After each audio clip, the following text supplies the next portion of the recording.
Hey, Weo, does your hover still work over mud? I asked from the door to the cockpit. Not deep mud, Weo said, glancing at me with her tentacles at work on the controls. The sensors feel for solid ground. Dang, I sighed. Guess I'm stuck with cleaning the exosuit after this delivery. Yeah, sorry, she said. There are fresh batteries for the gravity ones at least. Shouldn't take you too long. Z stalked past me, his many bug feet clicking in what was probably irritation. He didn't say anything, and neither did I, at least until he was out of earshot in the direction of the cargo bay. I whispered to Weo, and at least I only have 2 legs to clean. Good point, she agreed. Best of luck. I thanked her and headed off after Z to where the exosuits waited. He had a head start in getting his on, which he needed. I try not to draw attention to how easily I tug mine on over my regular clothes, minus the shoes. Z didn't even take the opportunity to make fun of my need for footwear. He seemed determined to get this delivery over with as quickly as possible. He said, "Be sure to hold on to the hover sled so you don't fall and slow us down." Sure thing, I agreed. I had planned to keep a solid grip anyway. Hopefully this mud wasn't the foot-sucking kind. The ship landed gently, or rather, arrived. There was no landing pad close enough to our client's location, at least none above the mud at this time of year, so Weo held the ship just above the surface on stable thrusters. The ramp nearly touched the mud. Captain Sunlight had come in to see us off, and she stood to the side as we hustled down the ramp. "Be quick, but careful," she told us. Z replied, "That's the plan." I freed a hand to wave, then grabbed the edge of our most reliable hover sled. I would have liked to ride on it next to the cases of medical supplies. Low priority, not urgent, thankfully. But that wouldn't have been fair to Z. So I did my share of pushing and stepped cautiously into the mud. Phew, I thought. More watery than thick. I can walk in this. And it was cold, but the exosuit did a decent job of insulating for temperature. I took in the sights more confidently, appreciating the fuzzy moss on all the trees, and the intricate shapes that the bushes grew in. It didn't quite look like an earth swamp, but it didn't look hostile, and that was all I could ask for, really. Behind us, the ship closed the bay door and lifted up to a more comfortable height to wait. Z, with a better view of the screen on the front of the sled, pointed with a pincher arm. We changed direction slightly and trudged through the mud. The depth changed a few times in quick succession, going from ankle deep to above the knee and back. I did my best to maintain a careful speed, though it was tricky since I couldn't see the bottom. Z seemed to be doing fine. I held onto the sled and took long strides, filling the way with one foot before trusting my weight to it. Thicker lumps and rocks lurked along the uneven ground. I focused on stepping between them without losing my balance, trusting Z to keep us on track. "Scenic?" I commented, to break the monotony of silence and my own breathing inside the helmet. "Wet," Z replied. "Scenic and wet." I glanced up at the mossy trees, then back down at the watery mud. Muddy water? Somewhere in between? Not the easiest place to walk, though. "The captain could have chosen Blip and Blop for this delivery," Z griped. "But no, they're busy helping X-Skin prepare some complicated food." "And paint wouldn't be up for this temperature," I said, as I stepped into deeper water that chilled me to my thighs. Or this depth, really. "Paint misses out on a lot of unpleasant environments. Lucky." I looked over at him across the pile of strapped-down cases. Only because she'd pass out and die if she got too cold. I don't know if I'd call that lucky. Z tapped an antenna against the inside of his helmet. "Bah! Today she's lucky to be cold-blooded. We're stuck with this instead." I mentally ran down the roster of our other crewmates. Some of them, like Weo, had other jobs to be doing. I suppose Mer wouldn't have an easy time in something this deep either. I didn't even know if he could swim.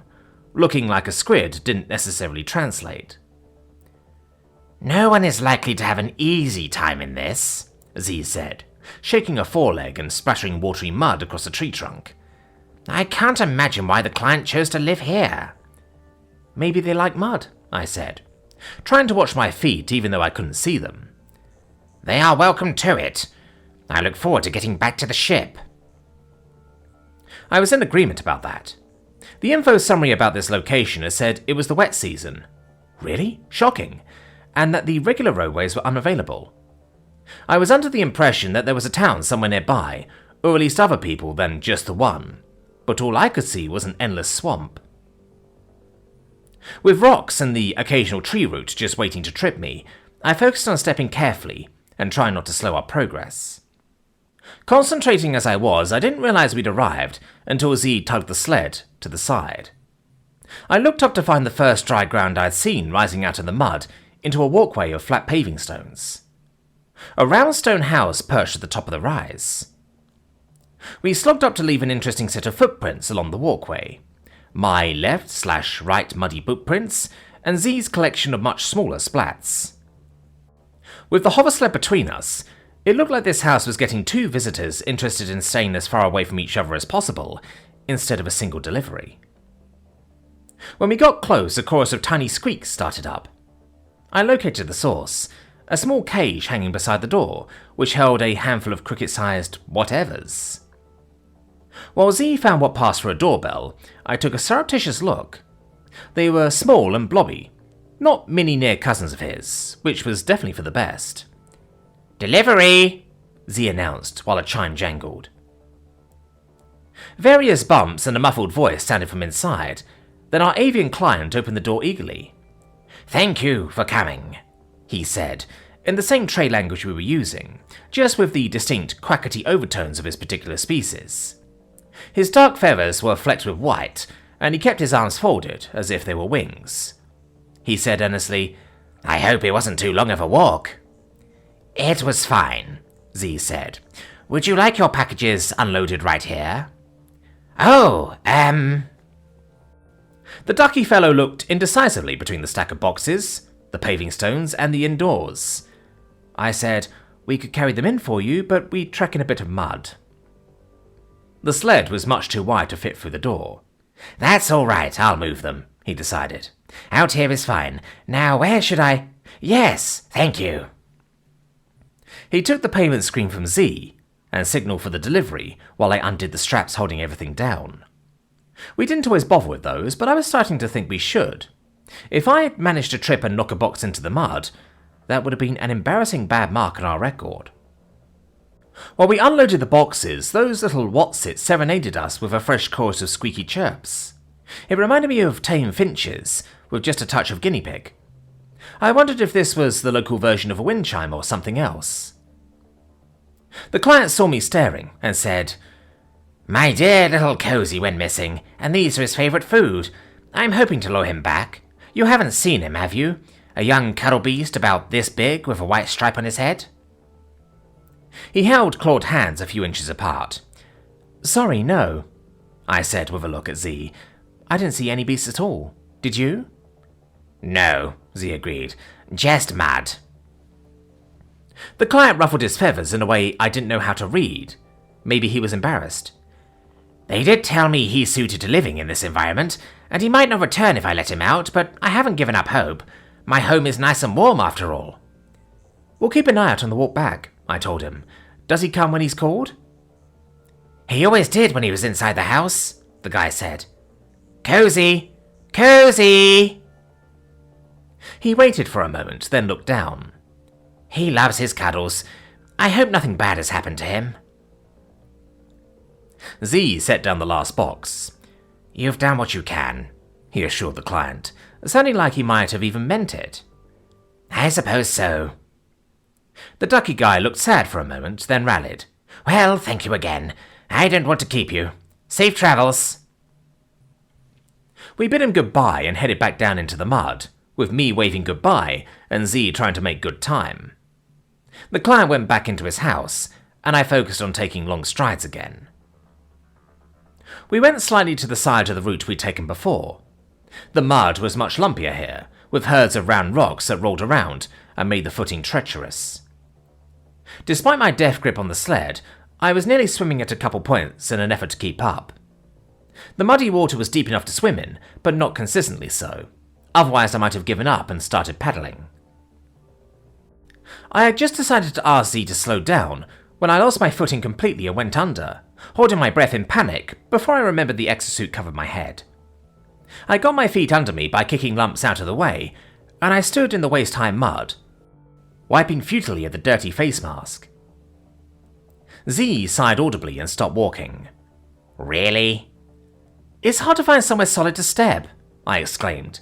There are rocks and lumps of mud everywhere. I scooped one up to prove my point, ending up with what looked like a potato.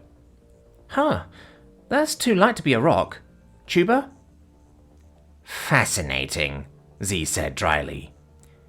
It reminds me of an earth food, but those don't grow in swamps, I said, giving it a closer look. Do not bring it back to the ship for eating, Z said sternly. I wasn't going to, I protested. Good. It's probably horribly smelly and liable to poison half the crew. I started to protest more, just on principle. Then the potato opened an eye, and I dropped it. Ah! What? It's a creature. I shuffled in place, feeling more potato-like shapes bump against my ankles in the cold, watery mud. Are these all animals? Ugh, Z declared, lifting a couple exosuited legs out of the murk on his side of the hover sled. What an unpleasant choice of environmental niches. I was thinking fast. Wait, these could be like toads. It's cold right now. Maybe they're hibernating. Hey, do you know what a cuddle beast actually looks like? Not a clue. That's your area of expertise. Z gave me a look through the domes over his faceted eyes. Do these things look especially cuddleable to you? I don't know. Maybe. I felt around gingerly for another one, hoping they didn't have sharp teeth to use on people who interrupted their hibernation. But that would explain why Cozy never came back, if he's out here dozing with his distant family. Well, I'm sure he's very happy if so, Z said, stepping forward. Let's be off. Wait, let me try something first. I put a hand on the sled as it eased past, but did my best impression of the squeaks that the food animals had made earlier. Cute little questioning sounds, like they were curious. If that didn't work close to the house, it's unlikely to work out here, Z said, but he stopped again. It's worth a shot, I said. Cozy! Cozy! Then I squeaked some more. What a surprise! Nothing. Now let's... Z flinched when something by his hind leg croaked. Cozy! I said with a grin, ducking to look under the hover sled. Here, boy! Something potato-like with big eyes and a distinct pale swatch on the top was treading water in the murk. Z stepped fastidiously to higher ground. I can't believe you found it. Yup, I said, testing my footing. Now I just have to catch it. As long as you keep your mud to yourself. No promises, I said, making the first lunge of many, and only splashing a little.